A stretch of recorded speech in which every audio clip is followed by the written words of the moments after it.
नमस्कार दोस्तों, एक नई लर्निंग के साथ हाजिर हूँ और आज के इस स्टॉक स्पेसिफिक लर्निंग में हम लोग चर्चा करेंगे एक एजुकेशन सेक्टर की कंपनी का जिसका नाम है BITS लिमिटेड। इसको बिट्स भी कह सकते हैं और BITS दोनों तरह से समझा जा सकता है। कंप्यूटर एजुकेशन प्रोवाइड करने वाली कंपनी है। जहाँ तक कंपनी की वेबसाइट्स पर देखते हैं तो केवल एक पेज की वेबसाइट्स हैं। About us, home page, about us में कुछ कंपनी की बेसिस ऑफ डायरेक्टर्स को लेकर के, डिटेल्स ऑफ डायरेक्टर को लेकर के देखा गया है, बताया गया है। कमिटी ऑफ बोर्ड मीटिंग और बोर्ड ऑफ डायरेक्टर को लेकर बताया गया। बाकी और इसके अलावा कुछ भी नहीं है। आखिर ये कंप्यूटर एजुकेशन में कहाँ देती है, कितने सेंटर हैं, क्या क्या करती है, इसका कोई भी लेखा जोखा हमने कंपनी निवेशकों के बारे में नहीं कहती है।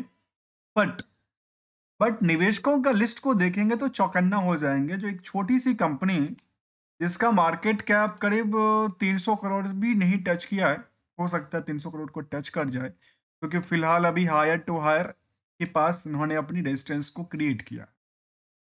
लगातार कुछ नई पहुंच बनाती है कंपनी। BSE लिस्टेड कंपनी है और इसके अलावा निवेशकों का जब हम इंटरेस्ट की बात करें तो कंपनी में लगातार न्यू प्लेयर अर्थात न्यू शेयर होल्डर इंक्रीज करते जा रहे थे। और जो इस क्वार्टर की बात है सितंबर तक में, उसमें 4000 न्यू आए, करीब करीब आए। न्यू शेयर होल्डर की बात, न्यू प्लेयर की बात करें तो इस कंपनी को लेकर के आखिर कौन सी डिमांड चल रही है और कौन मार्केट की एक्सपेक्टेशन चल रही है, इन सभी पहलुओं की तरफ ध्यान देंगे। जिस कंपनी का बुक वैल्यू कहता है ₹1.80 के आसपास, इंट्रिंसिक वैल्यू 2 का ₹2.17 और करंट सिचुएशन की प्राइस लगातार हायर टू हायर के पास चल रही है। जबकि एक सिंगल से रूल की बात करूंगा जो कि चार्ट में हम लोग अक्सर देखते हैं और समझते हैं और कहते भी हैं कि यहाँ मार्केट में यहाँ भी कोई ना कोई खरीद रहा है, कोई ना कोई बेच रहा है। मतलब एक तरफ से खरीदने वाले, एक तरफ से बेचने वाले, तभी तो मार्केट में एक ट्रेड सिस्टम्स चलती है। तो आखिर वॉल्यूम को क्या किया जाता है, डिक्रीज और इंक्रीज के सिचुएशन में देखा जा सकता है। जहां तक कंपनी का इंडस्ट्रियल की पी के अकॉर्डिंगली देखेंगे तो यहाँ पे क्राउड है, ऑफर क्राउड की बात करेंगे। यदि किसी दुकान है खासकर कंप्यूटर एजुकेशन देने वाली, उनके दुकानों पे जितनी कंपनी कमाती है अर्निंग पर शेयर, उसके बेसिस पे जो क्राउड है वो काफी ज्यादा है और 22 पैसे की अर्निंग करती है, जबकि 122 गुणने की भीड़ है, जिसकी वजह से कितना 26 का आंकड़ा के। जबकि कंपनी में कुछ और पहलू की तरफ भी देखेंगे जहां पे हम सेल्स वर्सेस डेटर्स रेशियोज को, डेटर्स वर्सेस प्रॉफिट रेशियो को, नंबर ऑफ डे को लेकर के इन सभी पहलुओं को हम ध्यान देंगे। इसके अलावा देखेंगे कि ROC का आंकड़ा कहती है 12% और सेम फिगर आउट कहती है ROC का भी डेटा कहती है। प्रमोटर 65% होल्डिंग के साथ बनी हुई नजर आती है, जबकि कंपनी बिल्कुल ही कर्ज फ्री कंपनी है और करंट रेशियो का नंबर 2.66 की बात कहती है। इन सभी पहलुओं की तरफ हम क्या करने वाले हैं, एक रिस्क एनालिसिस करेंगे। आखिर बिजनेस में इस कंपनी को लेकर कितनी रिस्क बनाती है और स्टॉक मार्केट की रिस्क टू रिटर्न में on the basis of risk to result के बेसिस पे कितनी ग्रोथ की एक्सपेक्टेशन और अभी तक गेन किया गया है।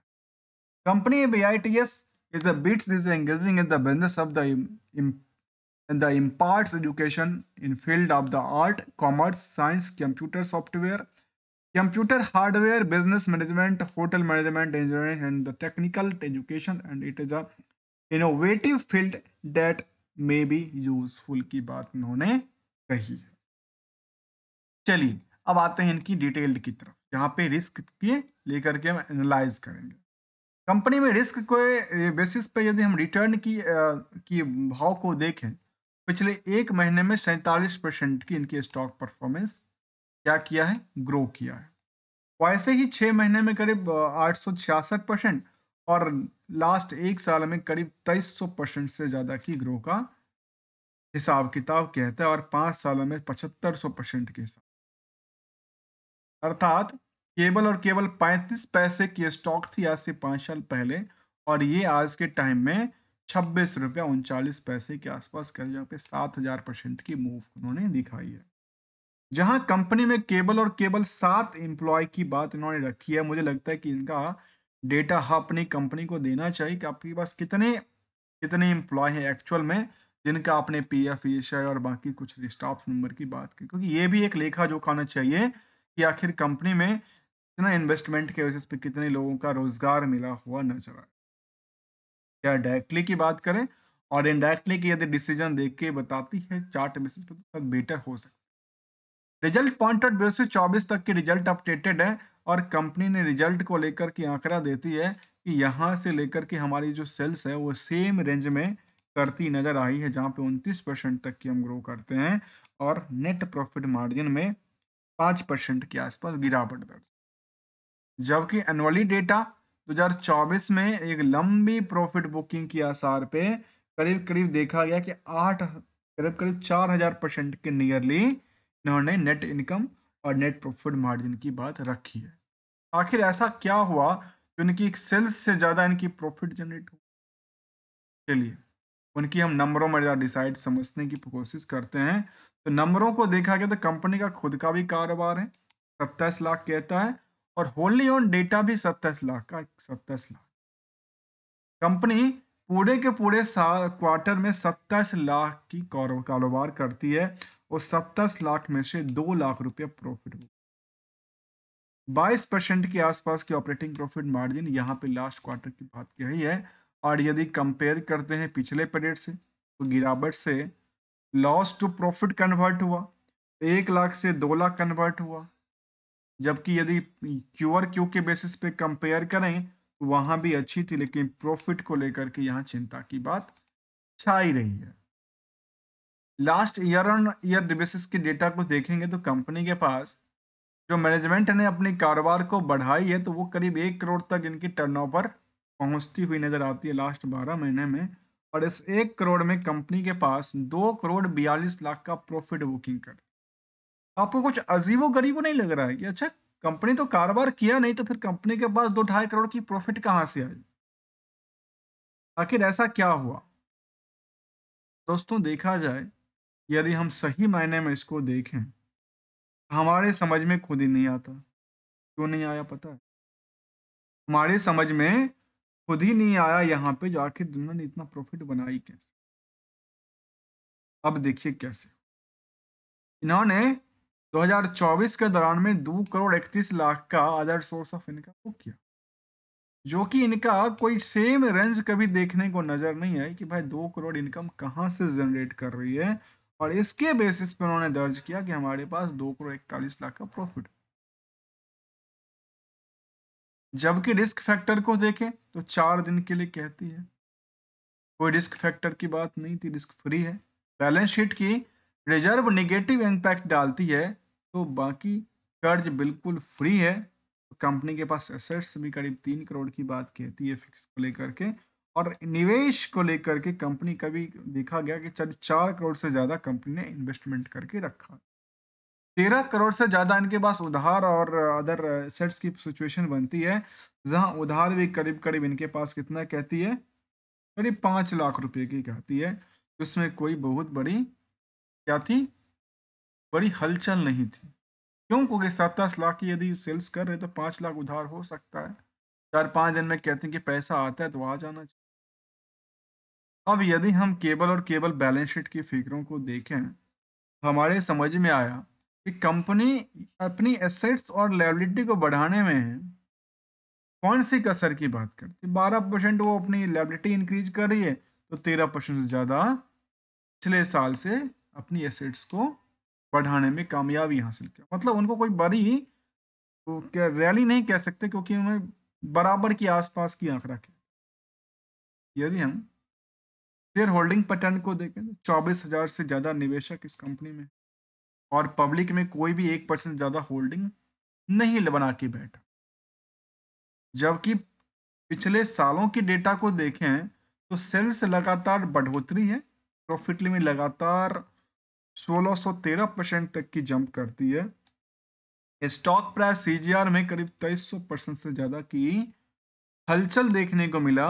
और रिटर्न ऑन इक्विटी इनको लगातार क्या कर रही है, ग्रो के लिए उत्सुकता प्रदान कर रहा है कि आप भाई बढ़ो। कैसे? क्योंकि इनका लगातार पोजीशंस बिल्डअप हो रहा है। जबकि पीयर्स में कंप्यूटर एजुकेशन प्रोवाइड करने वाली कंपनी के तौर पे यदि बाकी कंपनियों को देखें, एनआईआईटीज को, अपटेक्स को, इन सभी कंपनियों में जो निवेशकों का इंटरेस्ट है वो यहाँ पे काफी ज्यादा रहा है कंपेरिजन विद द इसके हिसाब से अर्निंग पर शेयर। ये हमने छोटा सा पार्ट इसको समझने के लिए लिया था। यदि हम इसकी उसके अंदर देखें तो इसको ईएसएम स्टेज 2 में पॉलिटिकल कॉल ऑप्शन के हिसाब से रखा गया, जो इसके लिए ट्रेडिंग काफ़ी कम होता है और केवल कॉल ऑप्शन के थ्रू ही ट्रेडिंग किया जाता है, और सॉफ्टवेयर प्रोडक्शन के तौर पे इनको देखा गया। जबकि वहाँ पे कहती है जो हम क्या करते हैं, हमारा काम क्या है, और देखिए इसमें ट्रेडिंग कितनी होती है, वॉल्यूम कितनी आती है। वॉल्यूम आई थी इसमें करीब 7,000 के आसपास की वॉल्यूम आई थी। जबकि कंपनी की तरफ से यदि निवेशकों को देखा है तो कुछ दिया नहीं आज तक। स्टैंडअलोन डेटा के बेसिस पे इनका ऑपरेटिंग प्रॉफिट मार्जिन बढ़ा है, नेट प्रॉफिट मार्जिन गिरावट दर्ज करती है, और इसी आंकड़ा से यदि ओवरऑल स्टॉक की परफॉर्मेंस को देखें, शायद लगातार ये बेटर की तरफ इशारा करती हुई नजर आती है लास्ट 10 सालों की हिस्टोरिकल। लास्ट 10 सालों में 10,000%, 5 सालों में 13,000% की उछाल दिया है, और एक साल में करीब 2400-2500% की उछाल दिया है। कुछ अच्छी बात, कुछ अच्छी नहीं बात, दोनों शामिल करके रखी है। और as on the chart performance level पे यदि हम इनको देख रहे थे, तो लगातार जो ग्रो कर रही थी, जहाँ पे कंपनी कभी इसमें डाउन साइड देखने को नजर नहीं आई है किसी टाइम फ्रेम में। हमेशा यहाँ पे लोगों का इंटरेस्ट लास्ट 5 दिन की चर्चा ही कर लें, 5 दिन की चर्चा में क्या कर रही है, लगातार 5-5% के सर्किट से ऊपर, शायद 8%, टोटल 8% बढ़ा है। और एक दिन के बाद करें तो कितनी परसेंट की सर्किट लगाता है, ये 2% के सर्किट। इनको मतलब 2% के प्राइस बैंड में फिलहाल फिक्स किया गया है, उससे ज़्यादा ये नहीं बढ़ पाए, ऐसा आंकड़ा उन्होंने प्रेडिकल कॉल एक्शन के दिखाया है। मतलब लोगों का इंटरेस्ट ज़्यादा है, और परफॉर्मेंस लेवल में उतनी बड़ी तगड़ी उछाल नहीं थी। अदर सोर्स ऑफ इनकम के बिहाफ पे कंपनी उछलती और कूदती नजर आती, जिसका नाम था बिट्स लिमिटेड। हमारे साइड से किसी भी कंपनी, किसी भी स्टॉक को लेकर कोई भी ट्रेडिंग और एडवाइजरी की बात बिल्कुल ही शामिल नहीं है, only as a learning point of view से। यदि आपको अच्छा लगा तो वीडियो को लाइक, चैनल को सब्सक्राइब करना ना भूलिएगा। मिलेंगे कुछ नई स्टडी के साथ, तब तक के लिए thank you for watching here दोस्तों।